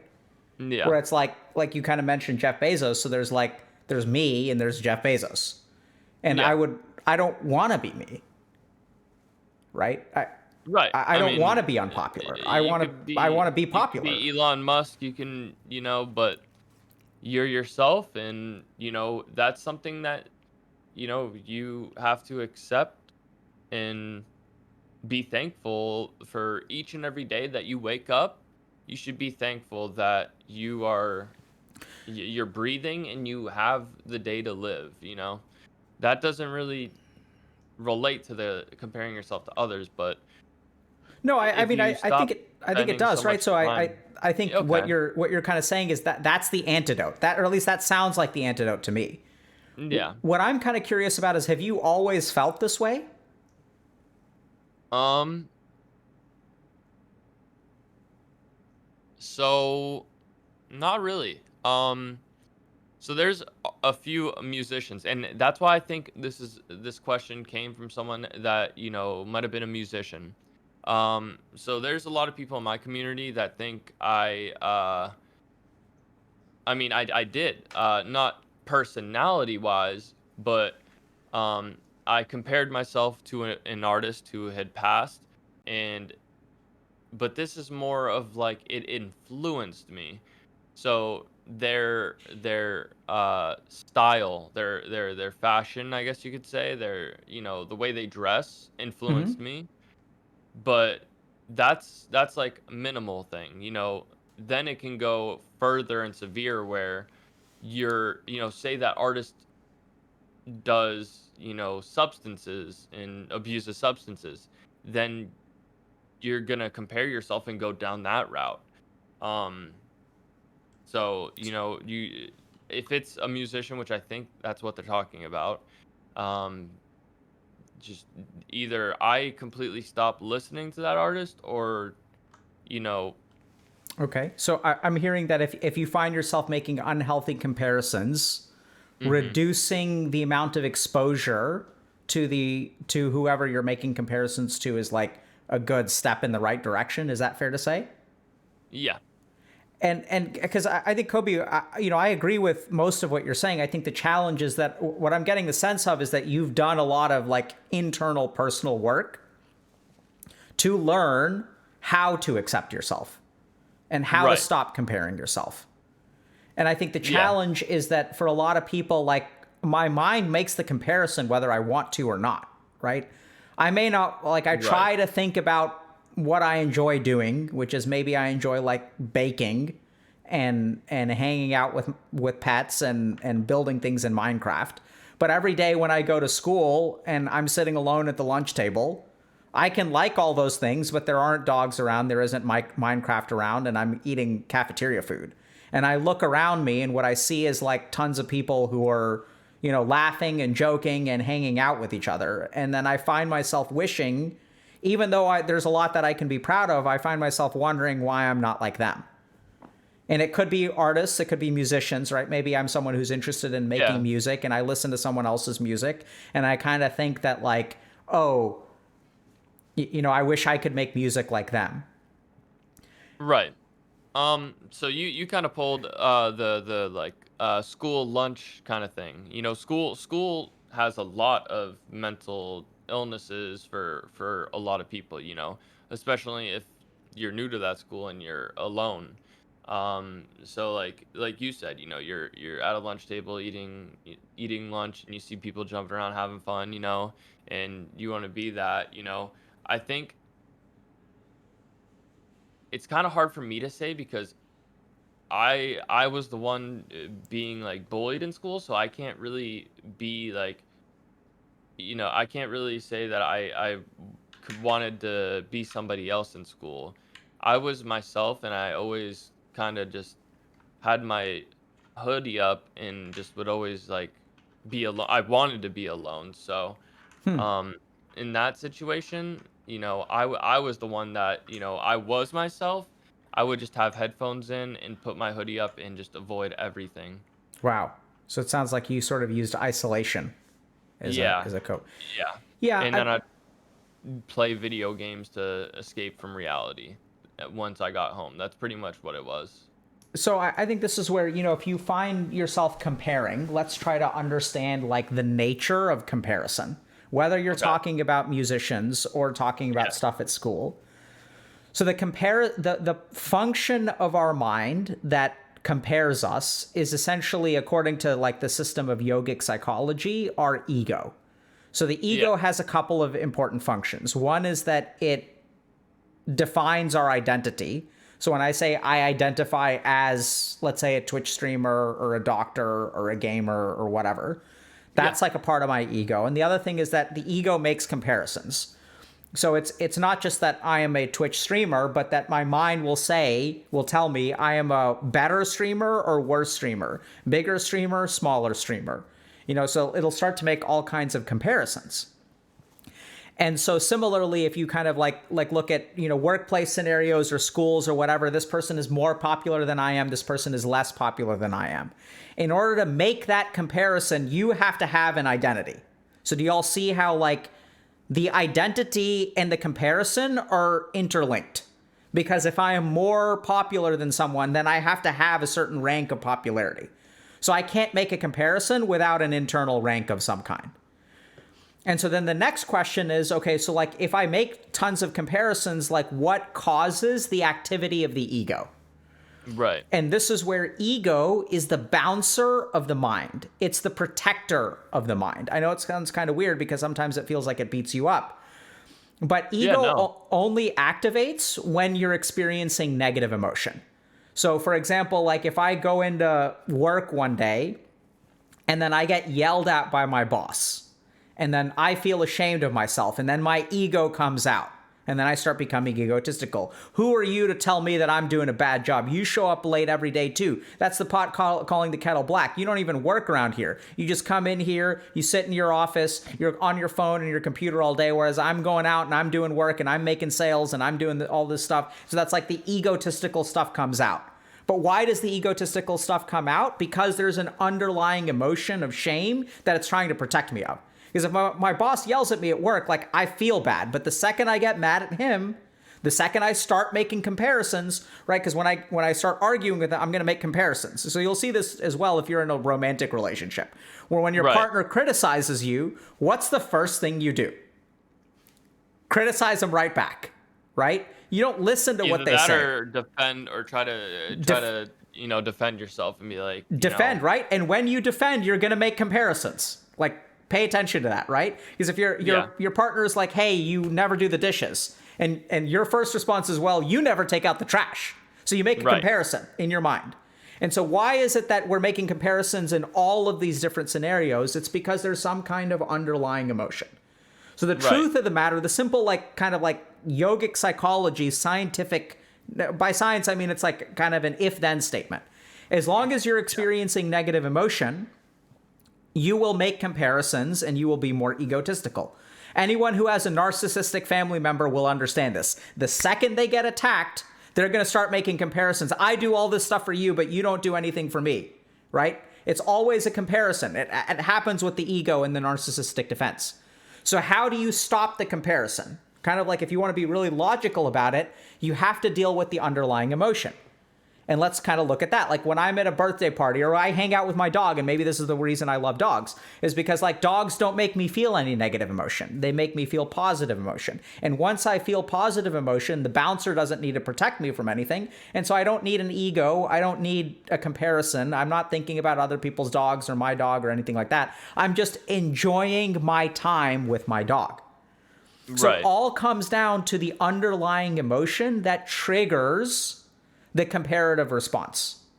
And so See, as yeah, that's go ahead. good because you went way deeper than I imagined the question to even be. I mean, I just thought of it just as a simple, like, just a normal thing that, didn't involve all of this. And it's good that you're going deep into this because, see, I looked at it as just a quick, like, oh, I compare myself to this artist or this person or this person.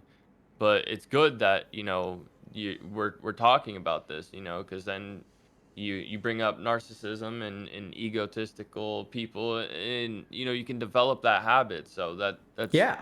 it's good that you're going. Well, I, I didn't realize it was that deep until you said it. So that's really really well, good so that you went deep Kobe, into that. I think I'm trying to balance what you do, right? So I think Yeah. you covered a piece of it. Yep. And so I thought that actually our answers put together are really fantastic, right? Because you talked about Yeah. a lot of the experience of like, wanting to dress like a particular musician or a rapper and like, wanting to be like someone and then sort of, so I think you had kind of covered that part. So I just Yep. took over what was left. And you did the you did the scientific ness of it, and it's I think you did good there. Cool. Um, let's see here. There's a few more questions. I wanna Let's do get it. a good one. You Um, want me to pick one? yeah, yeah. Okay. Let's get a good one. So, is a relationship worth staying in if the person you're with is Hmm. emotionally unavailable, disconnected, but also refuses to go to therapy or put in effort to become emotionally in touch? Does that qualify? That question comes from Cloflow. Does that qualify as a good one for you? Are you? Absolutely. They're all good questions, Yeah. but some they've kind of related to, but this one is good. So, is a relationship worth staying in if the person you're with is emotionally unavailable or disconnected and refuses to go to therapy to put in the effort to become in touch? Now a lot of relationships, I mean, I've been in my relationship for 4 years and four months, right? 4 years and 4 months. So that's a decently long relationship. Um, so first, I would say it would depend on how long you guys have been dating. Because if it's only been 2 weeks, you can't really try to have this person put in the effort to get that that spark again. But if I'm assuming it's a long-term relationship, um and they're feeling disconnected, and you guys don't want to, or the other partner doesn't want to go to therapy, and or even just do any effort to put in their side, so that it doesn't always have to be equal 50-50. Some days it could be 100% the guy that does everything, and then some days you could be sick, and then the girl has to do everything that day. So um I would say you know, if they're saying no to therapy, um, kind of don't force it upon them, because if you force it, you're not going to get the answer you're looking for. But bring up some, some things that have happened that you weren't happy with, that you felt not okay with. Bring up scenarios if there were any, like, uh, you know, we we were supposed to make dinner tonight. You said that you'd help me, but now we have to order drive-through, and you know, like, it made me a little upset because I was looking forward to making food with you. So, you kind of have to come with a certain approach, because if you approach it aggressively, your answer is obviously going to be no. But if you really tell them how you're feeling, then I think going that route would be a better route. Would you say so? Because Yeah, obviously so I, going I, aggressive I for agree with you anything wouldn't work. 100%. So if I can kind of go into a bit more Yeah. detail. So I totally, Kobe, I agree with you 100% that, approaching it aggressively, like we just talked about, is Hmm. going to evoke a defensiveness, right? So like, let's think about Yeah. Clo-Flo's scenario. I have a partner who's unavailable. And I tell them, hey, like you need to go to therapy to like fix this. And they push back against that, right? So that isn't necessarily aggressive, but I'll try to teach y'all a little bit of like verbal jujitsu here that sort of builds on this general principle that Kobe has laid out of like approaching it not aggressively. Hmm. So the first is that don't solve the problem for them. So like if there's a problem of them being emotionally unavailable and I try to push them into going to therapy, like that's like a no, that's like two X's. The first is that they may not agree that they're emotionally unavailable, and therefore they're not going to listen to your solution because they're not open-minded about it, right? So what I would start to do is start by sort of like pointing out what your experience of the relationship is, just like Kobe said, right? So sort of say that, hey, sometimes when I feel like emotionally needy, I find that you're kind of like, you're not able to talk to me in the way that I would like. Like, what do you think about that? So you don't want to label them as emotionally unavailable. There may be like a perspective there that you're kind of missing out on. So last time when we talked, I got yelled at by my boss at work, and I came home and I was having a terrible day, and like I really needed some emotional support, and I sort of didn't get that from you. Can you help me understand what your experience of that day was like? So you want to start actually with like questions, right? So you want to ask like, hey, what is your, what do you think about our relationship? What do you think about our emotional connection? They may start to get defensive already right there, right? Because they kind of know it's not good. So if they sort of exhibit defensive behaviors, kind of try to just be like chill and not aggressive, don't take the bait, and continue trying to understand their perspective of the relationship. And then if y'all can agree that there is some amount of emotional unavailability there, then you can use a technique that I call dumping it in their lap, which is instead of you coming up with the answer, you kind of ask them, okay, so like, if this is a problem, like, what do you think we should do about it? So you don't take responsibility for fixing the problem. You're not saying that Yeah. it's your problem and that you should fix it, but you're having the idea generation come from your partner. So you're going to say like, okay, how do you think we should fix this problem? Is this the kind of thing where, and you actually don't even want to say this, but you can even offer, is this the kind of thing where if I'm having a rough day at work, should I get better at managing my own emotions? Because remember, maybe the issue here is not that they're emotionally unavailable. Maybe they actually are a healthy amount of emotional availability. Maybe the issue is that you're emotionally too dependent, right? Because this is Right. an interpersonal thing. So you Yep. may have some responsibility or contribution to the problem as well. So you have to actually ask for that, try to figure that out, right? Because like, let's just think about this. The number of, there are all kinds of problems in relationships, but like, maybe if you're thinking the solution to your relationship problem is for your partner to see a therapist, maybe there's not something wrong with the partner. It could absolutely be that they need to see a therapist, but maybe you have a contribution to that as well, right?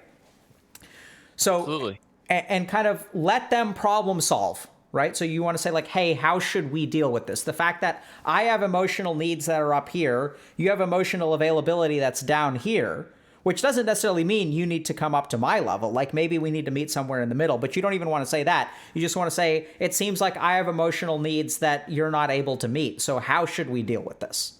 And so you want Right. to dump it in their lap, like put the problem to them. And the cool thing when you do that is they're going to start to think of solutions, right? And they may actually like mention therapy at that point, and then suddenly like they're coming to you with options instead of you trying to push them to fix it. So you've done like a little bit of jujitsu and have them like sort of prompting you for, hey, maybe we should do this or maybe we should do this.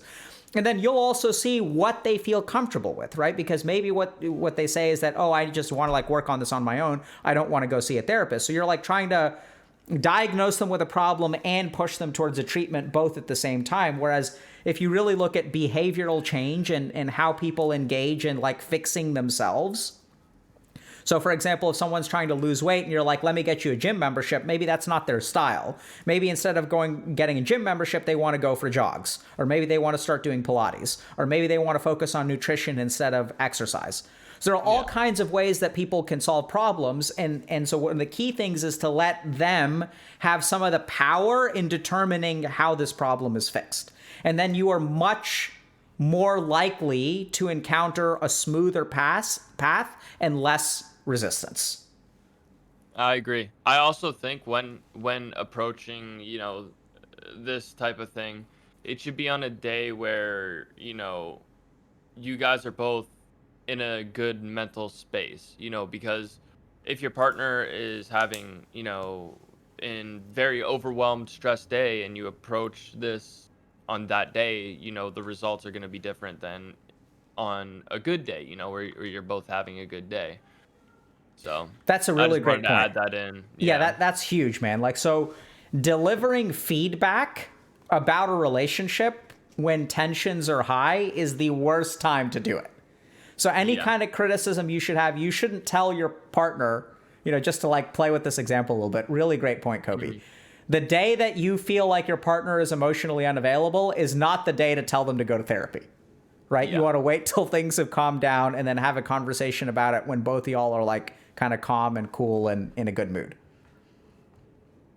Absolutely. Because if you're having a bad day and she's not really having the best day either, Or you he. guys might not be a relationship anymore after that question.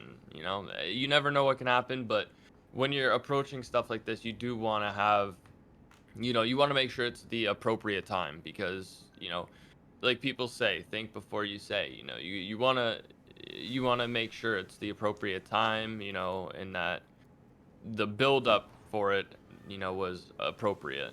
So, yeah, we Yeah, have so a Kobe, I think we've got time for maybe one more for our yeah, sponsored stream from Ambetter.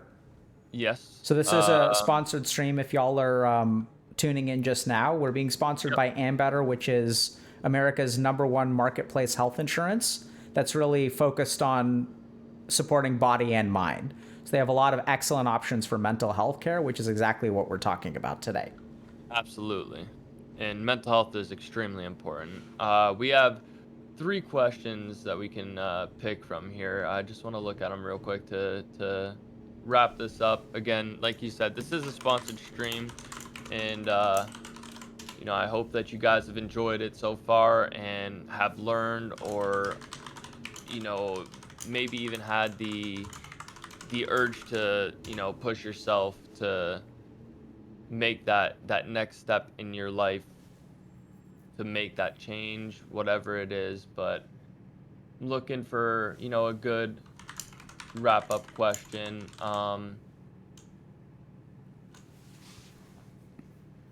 Let's see. Okay, so Jacked Boyo, he says, how do I start caring about earning a living and moving forward in life? I wouldn't mind getting a job that I could tolerate, but I cannot seem to hold down jobs that I can't stand, which are all dead end jobs that are seemingly the only option around. Tired of leeching off my parents. I'm 22. It's embarrassing. Um, What do you think about that, Kobe? I honestly think that, like you've mentioned previously, and I've mentioned, I've worked a dead end job. You know, I've worked. I've sold couches that I picked up for free. Um, I've done whatever I had to do to make sure I have money. But are you ever happy when you got to ask yourself, are you happy doing the job that you do? And if you're not, then what's the reasoning behind that? And if it's because, oh, I just don't like it here, I don't like my boss, I don't like my coworkers, then try to get another job that you like. Try to go into the field with something that you enjoy. If you don't like retail, stay away from retail. If you don't want to sit at a computer desk all day, then don't work at don't get a job where you have to sit at a computer desk. If you go to the gym a lot and you don't have a job, you know go see if there's any gyms applying. uh Even if you have a car, if you have enough money to have a car, there's people that drive an hour, 2 hours to go to work because they enjoy their job. It might be an hour away, but they enjoy it.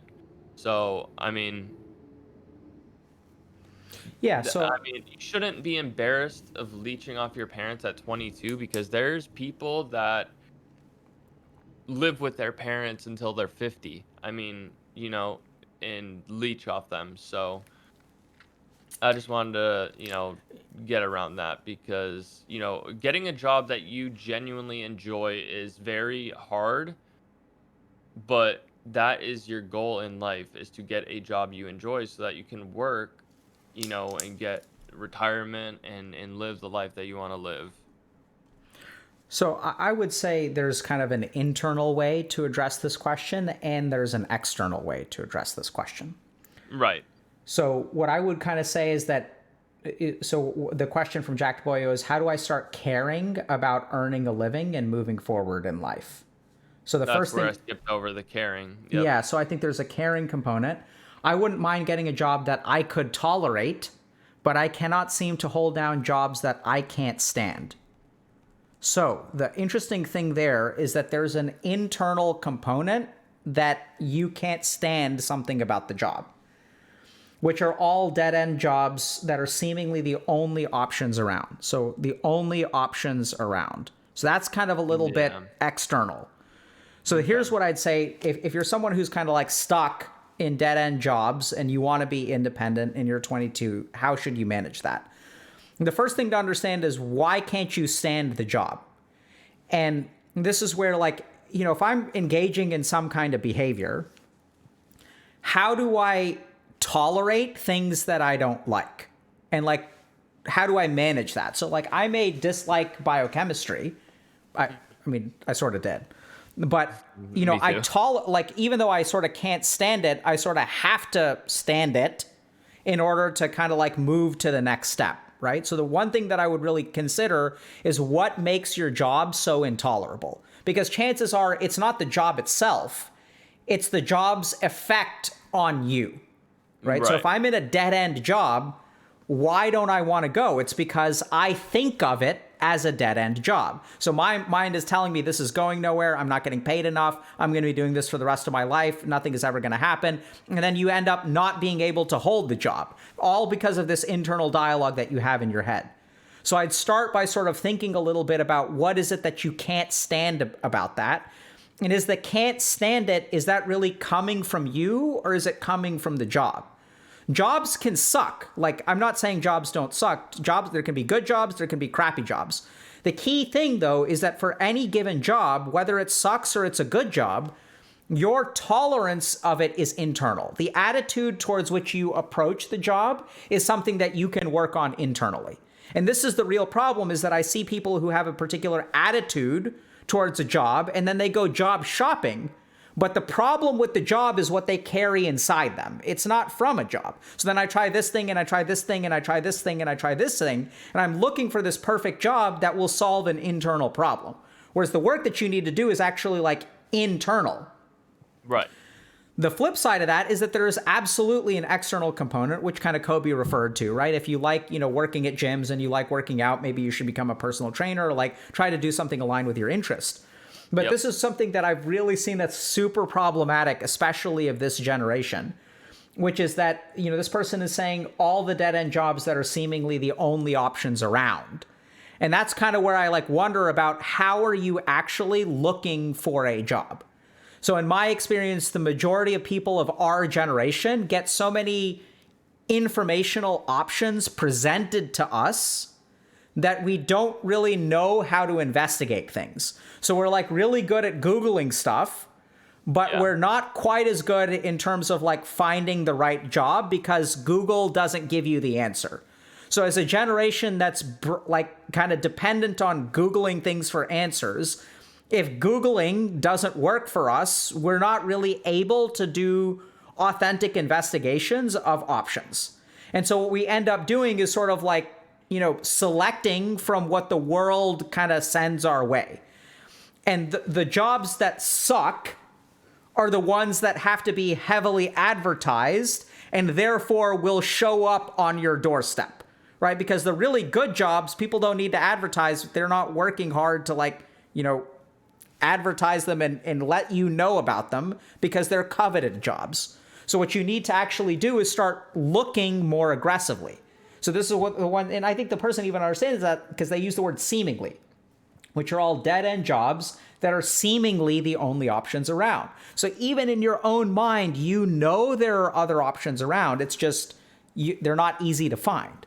So this is where I would really think long and hard about how you approach finding a job. Are you considering relocating? Are you looking at jobs that are online? Because, hey, there's a pandemic going on, so you may not need a job that's local because everyone is working remotely anyway. Maybe you could work on a different coast or a different country doing something that you're slightly more interested in. And then the last thing that I would say is this concept of a dead-end job. So just because a job has a dead end doesn't mean that it has to be a dead end for you.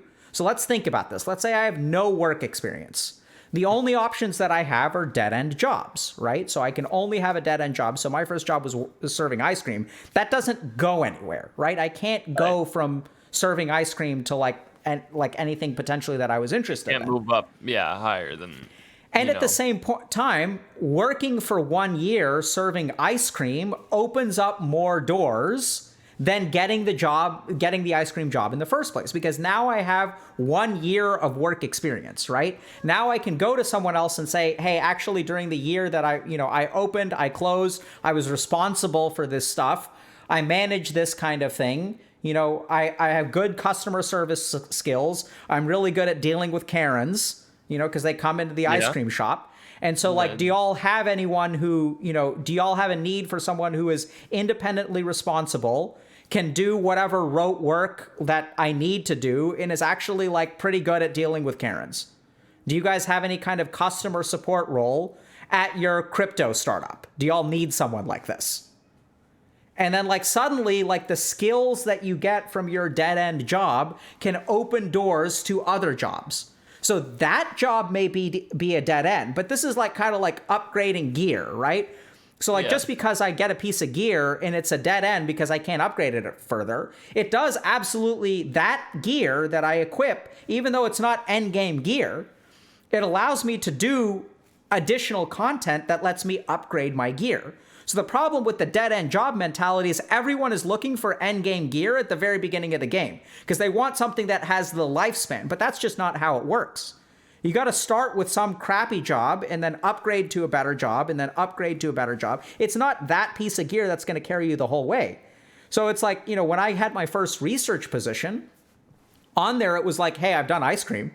So it's like if there's boring research crap that you need done on a daily basis, like I can handle boring rote crap, right? And then I ended up getting a research job. So I'd be super careful about, the difference between a dead end job and a job that is a dead end for you, because it can be one step to a better, direction. Absolutely. And Ambetter just gifted 50 tier 1 subs. Thank you so much, Ambetter. Let's go. Yeah. So Kobi, any kind of last thoughts from your end, man? Um, I mean, I think, coming from a licensed psychiatrist, and then coming from my standpoint, I give my opinion, and you just nail it right on, like, absolutely nail every question. I mean, that's what we're all here for. We've learned a lot of things today. We've helped the people that have had the questions.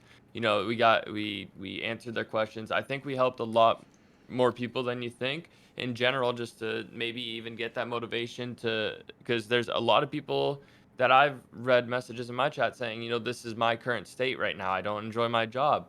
So, I think, well, first of all, this is something that we both enjoy doing, is, helping others. But you obviously have a lot more knowledge, and like I said, I appreciate what you do. And So, again, this is a sponsored stream from Ambetter.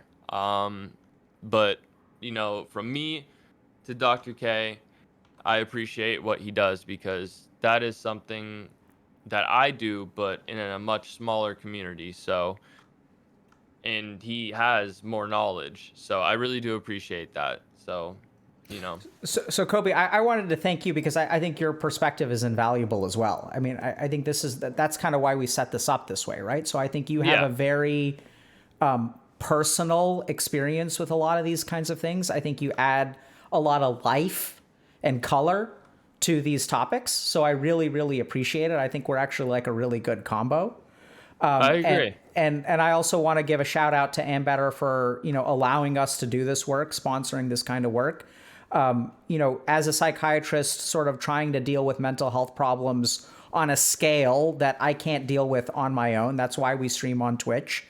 I think a main question that we get a lot from our community is, I say all the time, like, this is something that you should see a therapist for. And I think the biggest challenge is that for a lot of people nowadays, especially, we're talking a lot about jobs recently, but the way in which we gain employment is changing, right? So sometimes we have employers, and now we have a lot more freelancers in this Yep. community. We have people with side hustles like yourself. My favorite story of the day, by the way, Kobe, is picking up couches and in The couches? the Oh coach, man, it was great. the couch hustle, dude. One to 3 grand a week. You said that's nuts, man. 1 to 3 grand. Actually, I even reached out to a company that was like very small and had them ship me out some leather repair. I bought a Wow. U couch, or I got a U couch for free that was ripped up from dogs. Their claws were ripping it up and stuff. And I would take this like paste and put it on there, and it was like real leather. So I pretty Wow. much turned a destroyed U couch that was, fake leather. It was bought at, a store or something, but I ended up fixing it, making it look brand new, and sold it for 4,000. So, Wow. there's so many side hustles that you can go out there and do Damn, that son. don't take much time. Maybe, maybe, And maybe I should get into the couch repair business.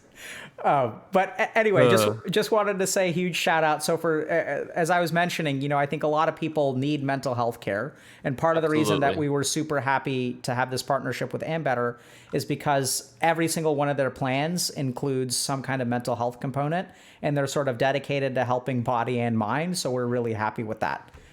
Yeah. So thank you all very much, and take care. Are we rating someone, by the way? What are we doing at the end?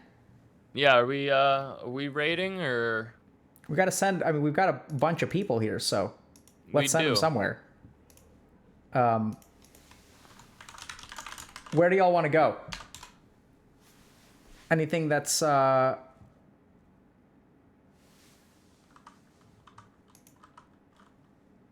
Sea Dog VA? Okay. Um,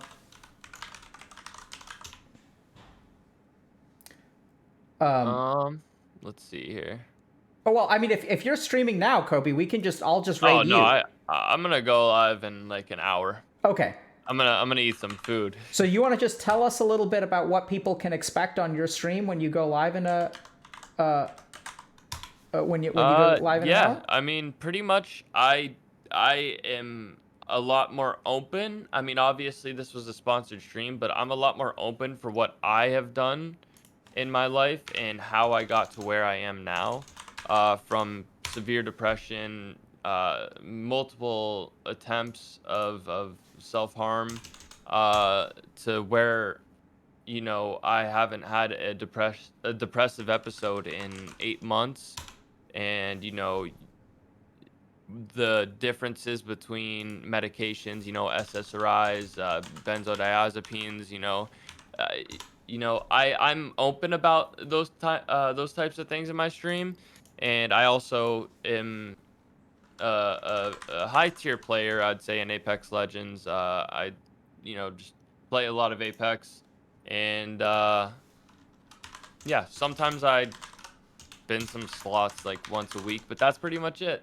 I play Apex. I like to joke around, but for the most part, I do talk about mental health a lot during while I'm gaming, and I talk about, my day-to-day basis. And, if somebody asks about like addictions that they've had and how to overcome addiction, because I've been through a rehab center, I've done these things. So I kind of get more into detail with people that have, issues with addictive personality and stuff like that. So, Awesome, man. Thanks so much for sharing. So we're gonna go ahead and raid Northern yeah. Lion, Okay. Yeah. Let me get their and we'll see. name. Also, just so you all know, we'll be taking Friday off from stream for Christmas, and stay tuned for our upcoming streaming schedule for the week after, which I'm not sure exactly what we're going to be doing. Okay, so thank you all very much, and have a happy holiday.